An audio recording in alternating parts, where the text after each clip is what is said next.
Είμαι η μητέρα της Ελένης και με λένε Κατερίνα.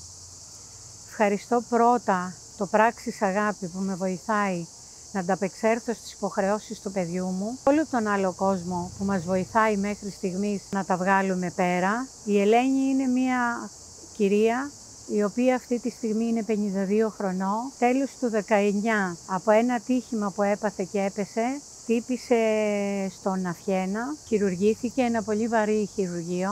Έχει σπονδυλοδεσία 3 σπονδύλων στον Αφιένα και άρχισε να μην λειτουργεί ο νοτιαίος μυελός, διότι μέσα είχαν πέσει πάρα πολλά οστεόφυτα.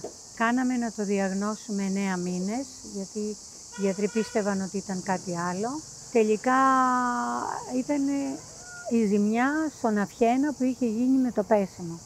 Στους 6 μήνες όμως μετά το χειρουργείο, δυστυχώς διαγνώστηκε με ALS. Αυτή τη στιγμή βρισκόμαστε σε ένα κέντρο αποκατάστασης. Έχει ανάγκη πάρα πολύ τις φυσιοθεραπείες, διότι το μόνο στη συγκεκριμένη πάθηση, το μόνο που βοηθάει είναι οι φυσικοθεραπείες. Η Ελένη βρίσκεται σε ένα στάδιο τέλειας ακινησίας και τώρα δυστυχώς έχει φτάσει στη δυσκολία της ομιλίας, η οποία είναι πάρα πολύ μεγάλη. Σας ευχαριστώ πάρα πολύ όλους για τη βοήθεια και για τη συμπαράσταση που μας κάνετε.